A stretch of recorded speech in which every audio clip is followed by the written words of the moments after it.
Bonjour à tous. Euh, J'en profite de ma petite marche pour m'exprimer sur quelques petits sujets. C'est toujours bien à l'après-midi d'aller faire un petit tour, de marcher, hein, donc autour des stades. D'ailleurs, quand on voit souvent les moyens que certains pays mettent dans les infrastructures, je me demande comment certains pays comme le Cameroun peuvent espérer gagner la Coupe du Monde. Là, je suis dans une toute petite commune, hein. Regardez l'infrastructure sportive, les mecs. Vous allez gagner les Coupes du Monde. Vous-même, vous trouverez que c'est serait. Est-ce que vous trouverez ça juste de gagner la Coupe du Monde, les gars? Sérieusement. Et encore même, vous avez la chance, parce que la plupart des équipes, des joueurs qui composent votre équipe sont très souvent formés dans ces infrastructures-là. C'est-à-dire qu'ils ont joué là. Et comme ils n'avaient aucune chance de jouer en équipe de France, ils ont été recyclés par vous. Mais ils ne sont pas nombreux. Donc vous voyez les infrastructures comme ça qui sont mises en place pour l'épanouissement des jeunes. Et vous voulez gagner la Coupe du Monde vis-à-vis des gens qui ont tout ça, vous rigolez les mecs.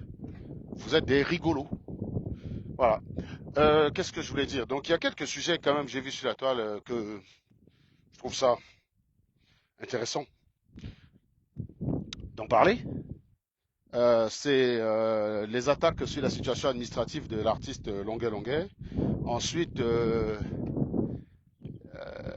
quelques montages que j'ai vus là sur Cabral Libi que je trouve pas ça drôle. Surtout en période de campagne. Si on veut se tirer une balle dans le pied, c'est le meilleur moyen. Je sais qu'il y a de l'humour. L'humour a sa place dans l'espace public. L'humour a sa place dans l'espace public. Mais bon, on est dans un pays où les esprits sont encore assez jeunes, très peu futés. Euh, je ne sais pas si ça dessert un camp que d'utiliser ce genre de méthode. Je pense que la politique, c'est sérieux. Et je pense que nous, on a tendance à mépriser les politiciens parce qu'on croit qu'un politicien se gave. J'ai envie de vous dire, à force d'attaquer les politiciens de cette façon, bon, heureusement au Cameroun, ce n'est pas prêt de décourager les politiciens. Les politiciens ont certains avantages au Cameroun qu'on n'a pas dans les pays développés, parce que c'est cette manie en fait d'attaquer les politiques, d'être impitoyable vis-à-vis d'eux.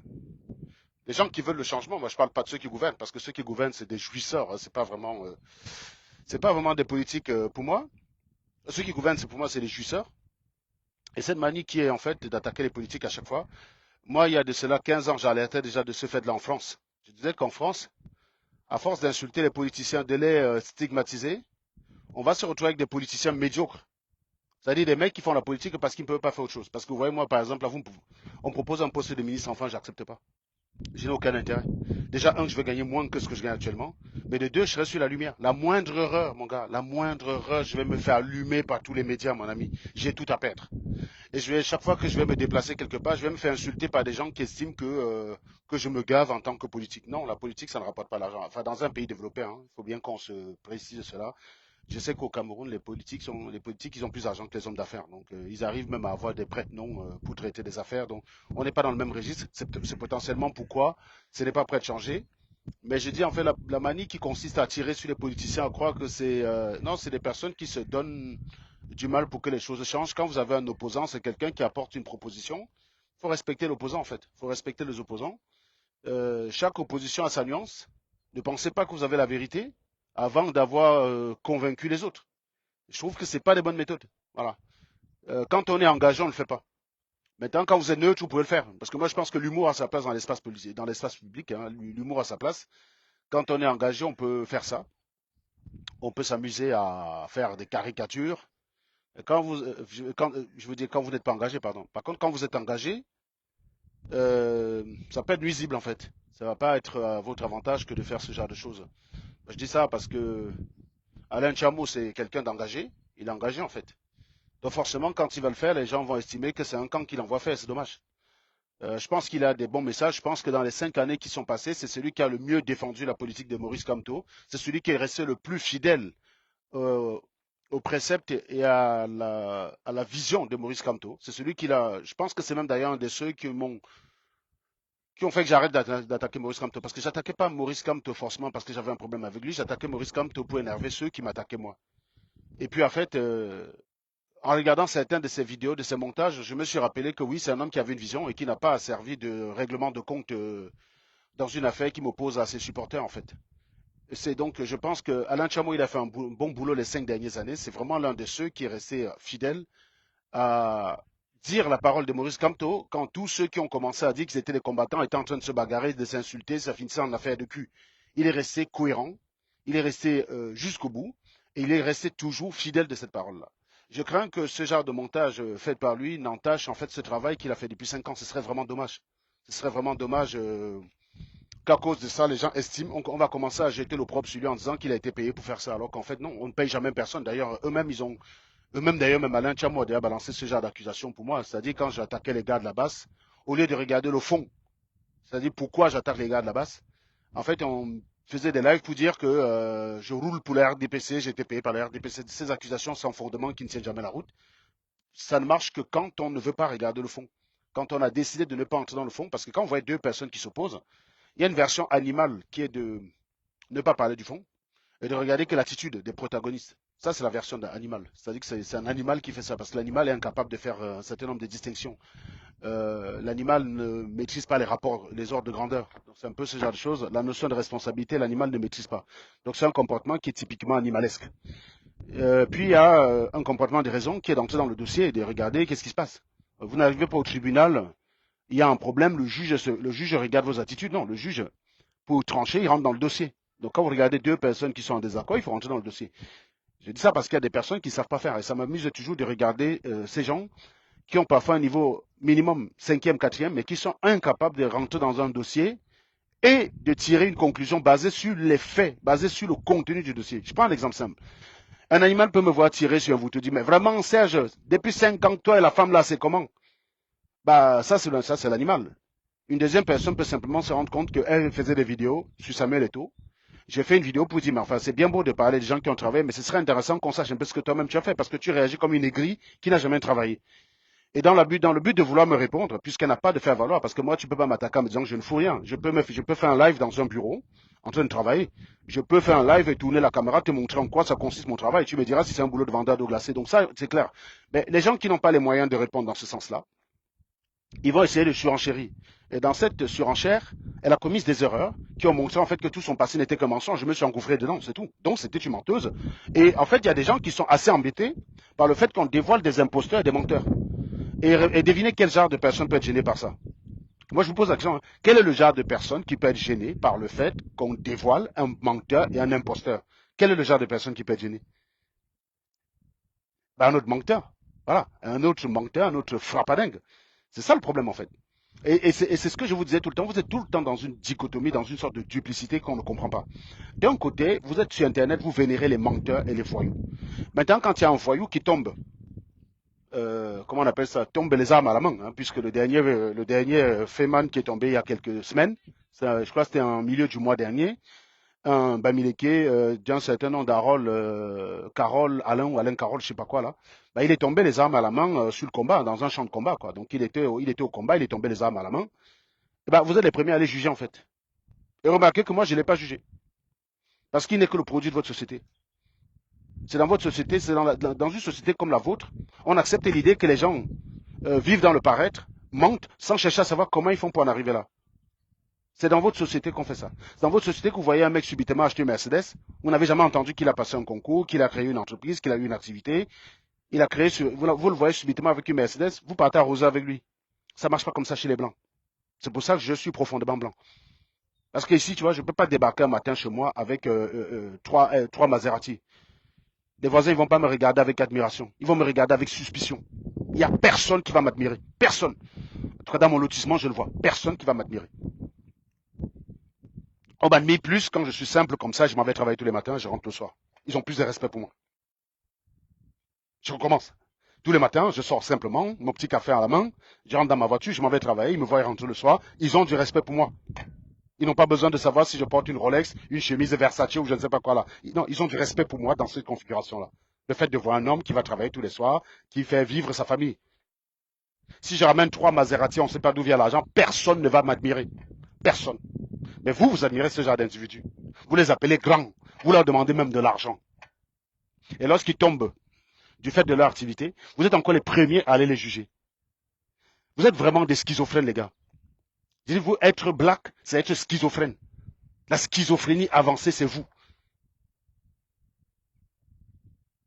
C'est toujours votre attitude. Vous êtes toujours dans une attitude schizophrénique. Par exemple, vous allez avoir un mec qui va faire des vidéos où il parle de mathématiques. Vous allez venir dire, Mouf, tu veux trop montrer que tu es allé à l'école puisque qui est le seul à être allé à l'école. Par contre, vous allez aller sur la vidéo de Cynthia Tchangandian. Ça, ce n'est pas un exemple pour la jeunesse. Vraiment, proposez-nous du contenu instructif. Vous êtes des schizophrènes. Toujours à fonctionner à contre-courant. C'est pour ça que vous n'avancez pas. La nature, la réalité, la nature, c'est d'accepter le courant de l'eau et profiter du courant de l'eau. Une rivière va toujours s'écouler de l'amont vers l'aval. Et pas l'inverse. Si tu veux nager à grande vitesse, il faut suivre le courant de l'eau. Si tu passes ta vie à vouloir aller contre le courant de l'eau, tu n'avanceras pas. Accepter parfois une situation, c'est se donner plus de liberté pour changer le monde en partant de cette situation-là. Quand vous acceptez que l'eau s'écoule de l'amont vers l'aval, vous faites un barrage en amont, vous pouvez produire de l'électricité. Mais si vous êtes dans le déni de cette réalité, comment vous allez faire? Vous ne pouvez rien faire avec. Accepter qu'un corps tombe, toujours attiré par la gravité, qu'on ne peut rien y faire, ça vous permet de travailler sur des profils d'ailes d'avion pour créer des portances. Ça vous oblige à utiliser votre cerveau. Une fois que vous avez accepté. Mais si vous êtes dans le déni, vous ne pouvez pas créer ça. Vous ne pouvez pas. Comment arriver à se maintenir dans les airs? Quels sont les phénomènes qu'on peut exploiter? Si vous n'acceptez pas, vous ne saurez pas faire. Mais vous êtes tout le temps sur ce genre de contenu, aller verser votre vomi. Et quand il y a des gens qui ont de la raison, vous n'y êtes pas. Donc vous êtes vraiment des schizophrènes à outrance. Voilà. Votre niveau de schizophrénie, ça dépasse l'entendement. Mais j'observe quand même que, voilà, en fait, il y a les menteurs qui me plaisent et les menteurs qui me déplaisent. Quand c'est un menteur que je n'aime pas qui est dévoilé, ah bah ça, oui, c'est très bien, c'est bénéfique pour la société. Par contre, quand c'est un menteur que j'aime, je vais tout faire pour qu'on ne parle pas de mensonges. Je vais tout faire pour ne pas parler du dossier. Et c'est ça, vous êtes très fort là-dedans. Sauf que j'ai une longueur d'avance sur vous. C'est parce que je sais que vous êtes fort là-dedans que je sais vous maîtriser. Je sais faire en sorte que malgré tout, ma parole soit entendue. Si j'avais pas accepté cette capacité-là que vous avez à prendre un sujet, à déformer sans rentrer dans le fond et comment dire, et imposer votre vérité du dossier, ah mais moi je serais mort depuis sur Internet, les gars. Je serais mort. Donc c'est en acceptant votre capacité à être dans le déni, à refuser d'entrer dans le dossier, à déformer la réalité, que j'ai réussi à vous gagner à tous les coups. Il n'y a aucun duel que j'ai perdu sur la toile. Aucun. Parce que je vous ai compris. Je connais vos forces et vos faiblesses. Les personnes qui n'ont pas compris ça, ils se sont fait avoir. Ils ont été surpris. Ils ont subi une sorte de vindicte où on imposait la vérité, ils ne savaient pas quoi faire. Ils ont fini par disparaître des réseaux sociaux. Il y en a quelques-uns comme ça, là, hein, qu'on entendait sur les réseaux sociaux être des grandes gueules. Mais un jour, une vindicte est tombée sur eux, ils ont disparu. Ben, pas moi. Je gagne toujours. Parce que, je n'attaque pas les gens pour de mauvaises raisons. Hein. Je ne viens pas calomnier les gens sur Internet. Quand je prends quelqu'un, je le prends pour de bonnes raisons. Tu peux bavarder tout ce que tu veux, je reste dans le dossier, mon gars. Et à force, on va finir par comprendre. Quand j'ai commencé à parler de Philippe Simon, les gens parlaient de jalousie, faites à pas, on voit, tu as fait quoi en avril, blabla. Là, ils font tout pour ne pas parler du sujet. Tu dis qu'un mec est un escroc. Tu déposes les preuves que c'est un escroc. Les gens viennent parler de tout, sauf du sujet. On te parle de ta situation, on te parle du fait que tu es jaloux, on te parle du fait que tu es marié avec une blanche, on te parle de tout, sauf du sujet. Ça ne marche pas avec moi, les gars. Je reste concentré dans le sujet. Et vous finissez à un moment donné, tôt ou tard, à parler du sujet. Parce que vous allez essayer de louvoyer, à un moment donné, votre cerveau constate que ça se voit un peu trop, que tu évites le sujet. Donc tu es obligé à un moment donné finalement de rentrer dans le sujet, de rentrer dans le sujet et de dire, bon, Serge, oui, mais c'est vrai que ce que tu dis sur Philippe Simon, c'est vrai, mais tu n'es pas différent de lui. Voilà, ça c'est le début de la guérison. Si tu commences déjà là, ça veut dire que tu es déjà en train de parler du sujet. Si tu as gagné, mon gars. C'est ce que vous faites en fait. Quand je vous démontre que Niamsi est une crevure, vous d'abord vous défendez Niamsi. Quand on arrive à un niveau où Niamsi est indéfendable, votre seule solution, puisque vous me détestez, et que le but c'est tout faire pour ne pas me donner raison, c'est de dire je suis comme Niamsi. Et vous croyez qu'une fois que vous l'avez dit, vous avez fait quoi? Tant que tu l'as dit, tu n'as pas montré en quoi je lui ressemble. Tu n'as rien dit, mon pote. Ce que je constate, c'est que tu as fini par admettre que c'est une pourriture. C'est tout ce qui m'intéressait. Moi, dans l'histoire, je m'en fous de moi. Si tu as besoin de croire que je suis une pourriture comme Niamsi, pour au final admettre que Niamsi est une pourriture, c'est très bien. Si tu as besoin de penser que je suis comme Philippe Simon, pour admettre que Philippe Simon est une pourriture, que son message c'est de la merde et que ses formations c'est de la crevure, Ça va. Sauf que moi, j'ai pas de formation à te proposer. Donc, ta pensée sur moi, ça me pose pas de problème.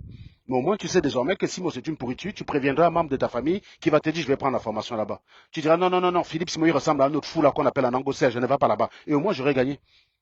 J'aurais fait mon travail. Moi, j'ai souvent remarqué que sur Internet, il y a des gars qui croient que fumer les gens, clasher les gens, c'est parler plus que les gens. Je dis ça parce que beaucoup de gens croient que si on est dans un duel à parler, s'ils alignent plus de phrases les unes les plus insensées que les autres, bah en fait, au final, il va dire qu'il a gagné. Bah non, c'est pas comme ça que ça marche. Quand on faisait les insultes à l'école, on appelait ça les coches.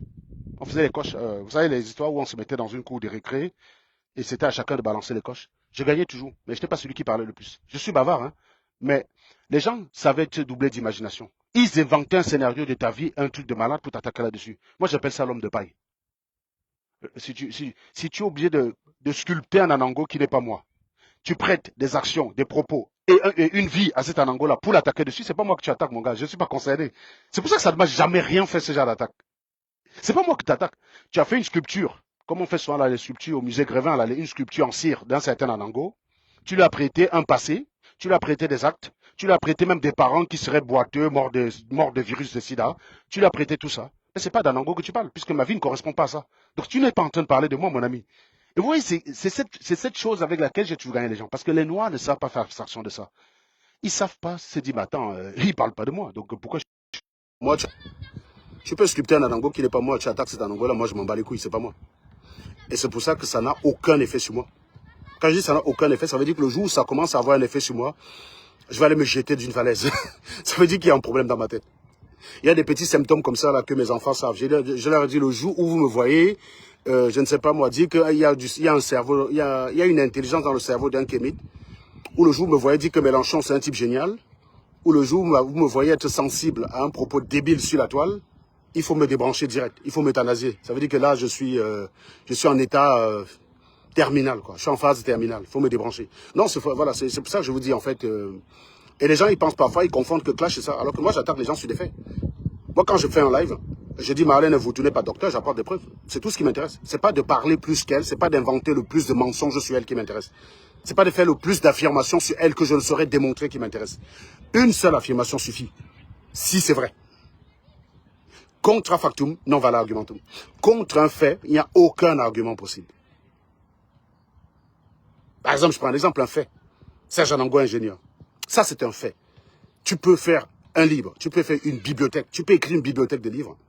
Pour dire que ce n'est pas vrai, ça ne changera pas la réalité. Contra factum, non vala argumentum. Par contre, Marlène Mvoutou n'est pas docteur, elle vit en HLM. Son mari travaille au McDo, sert les burgers au McDo. Ça, c'est la réalité. Elle peut faire 10 milliards de lives pour parler de tout, pour éviter de parler du sujet. Ça restera la réalité. Parce que la réalité ne change pas. Et c'est parce que je sais que la réalité écrase tout, que je reste dessus. J'ai pas besoin d'inventer. J'ai souvent vu les gens qui croient que fumer les gens, c'est de trouver les synonymes. Mais non. Vous savez ce qu'on appelle... on dit souvent qu'on ne donne pas la confiture à un cochon. Pourquoi je vais me creuser la tête à faire preuve d'inventivité face à un minable?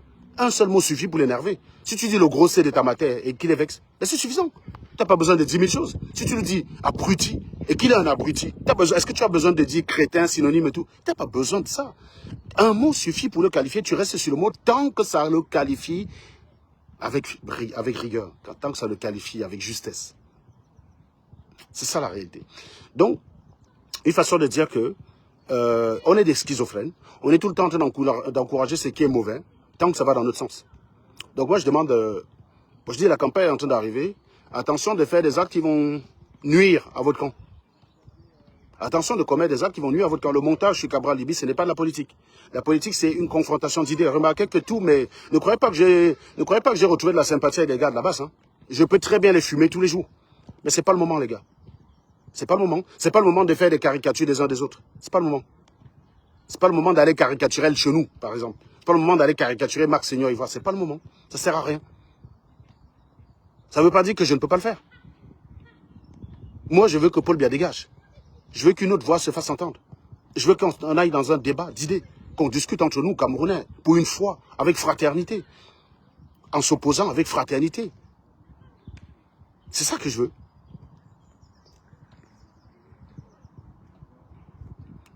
Si c'est possible, on le fait. Évitons de rentrer dans les attaques à 2 balles.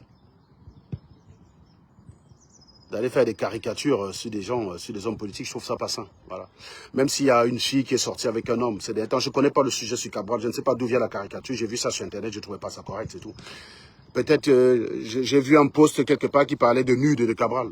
Je veux dire, même si une femme dit qu'elle a des nudes de Cabral, c'est pas le moment d'exploiter ça. Ça va vous desservir, les mecs.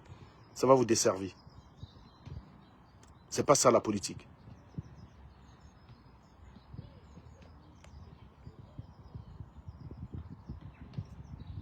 Voilà, c'est tout ce que j'avais à dire concernant ce sujet.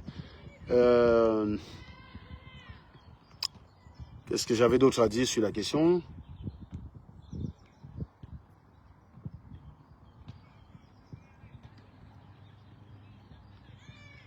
J'ai oublié le premier sujet. Je ne sais pas lequel c'est.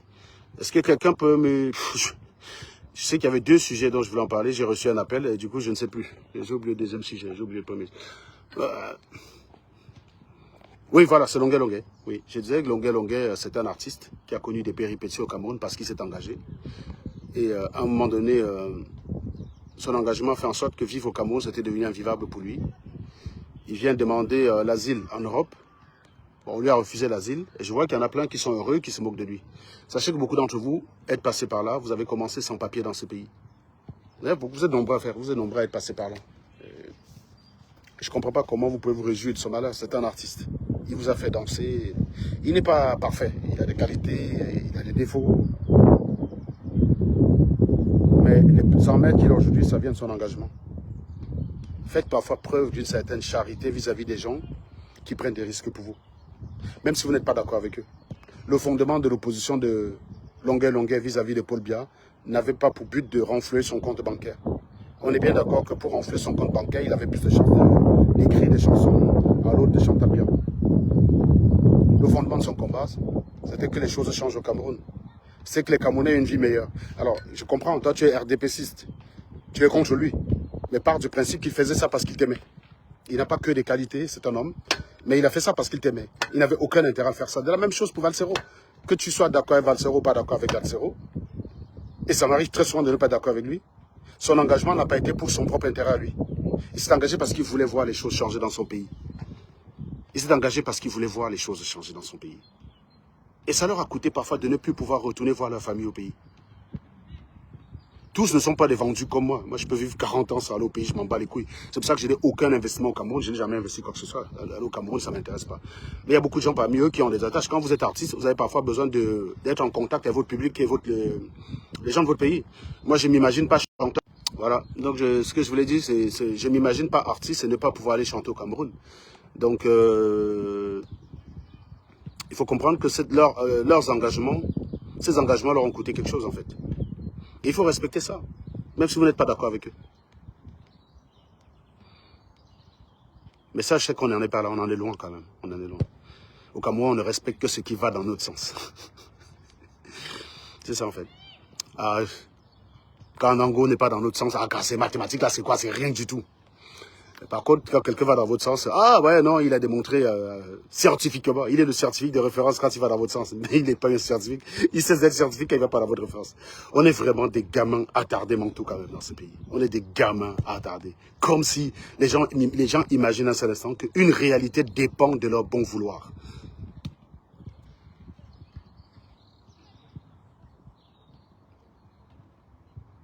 C'est malsain de se réjouir de ce qui arrive à Longuet Longuet. Franchement, c'est malsain. C'est pas correct. Pas correct.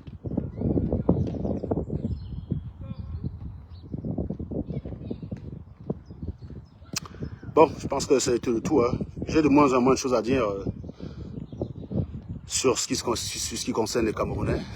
J'ai de moins en moins de choses à dire. Je trouve simplement qu'il faut se ressaisir, qu'on reste dans un débat d'idées, qu'on recommence à s'opposer. Pourquoi tu défends tel candidat, pour quelle raison tu le défends, pourquoi tu crois qu'il est la solution, et pourquoi tu crois que les autres ne sont pas la solution. Voilà. Vous voyez, ce qui est marrant, c'est que, moi j'adore les Camerounais pour ça. Quand je suis en mode pacifique comme ça, les Camerounais, ils n'aiment pas. Ils viennent dans mon live, ils sont quoi, 50 personnes, ils ne partagent pas. Parce que là, actuellement, je ne suis pas clivant, en fait. Je ne suis pas clivant. Donc, ils ne vont pas partager. Ils ne vont pas taguer les gens pour dire, venez voir le procureur. Si j'étais en mode, je tirais sur la basse parce que j'attaquais sur Camto, mon live serait rempli de sardinards. Mon live serait rempli de sardinards qui seraient en train de partager mes lives. Parce qu'on vous aime quand vous êtes clivant, quand vous êtes opposé aux gens. Quand vous êtes consensuel et que vous êtes juste mu par l'intérêt général, vous restez que dans la profondeur des choses, il n'y a pas grand monde qui partage. Voilà, on partage mes lives. Quand je viens, je me mets en live, j'insulte les personnes, j'insulte un camp. Je leur dis le gros C de la maman. Je suis là pour les tourner en caricature. Oui, les gens partagent. C'est ce qu'ils attendraient. Si je faisais des lives dans ce sens-là pour commencer à attaquer les sardinades sur ces termes-là, j'aurais beaucoup de talibans qui seraient là à partager mes lives. Ils tagueraient tous pour dire « Venez, venez, venez, venez, venez, rendez-vous sur la page du procureur ». Par contre, quand c'est juste un message pour dire les mecs, la politique, c'est des idées, d'avance. Si vous n'êtes pas assez mûr pour défendre des idées, ne faites pas la politique. Restez en dehors de ça. La politique, c'est pas du fanatisme. C'est la défense des idées. C'est l'opposition des idées, c'est la confrontation des idées. Voilà, convaincre l'autre. Que vous avez des bonnes raisons. Si vous ne savez pas convaincre, il y en a qui sont capables de vous donner des arguments convaincants pour, à utiliser. Mais restez dans le débat d'idées, n'allez pas dans la bagarre. Voilà. Ça ne nous grandit pas. C'est pas parce qu'on est musclé qu'on est obligé de bagarrer. Sinon, moi, j'en aurais tabassé plusieurs dans ma vie. Parce que la plupart du temps, je dis pas que je suis très fort, je suis pas King Kong non plus. Mais je ne suis pas parmi les plus faibles de la société. Il y a quand même beaucoup plus de gens dans la vie que moi je peux tabasser que des gens qui peuvent me tabasser. C'est-à-dire que si vous divisez l'ensemble des terriens en deux, la population de ceux qui peuvent me tabasser est inférieure à la population de celles qui peuvent me tabasser. Donc je suis pas au bas de la société. Mais pour autant, je n'utilise pas la force pour défendre mes idées.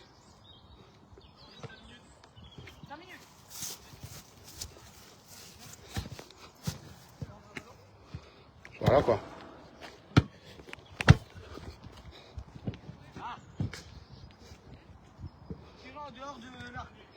Voilà quoi.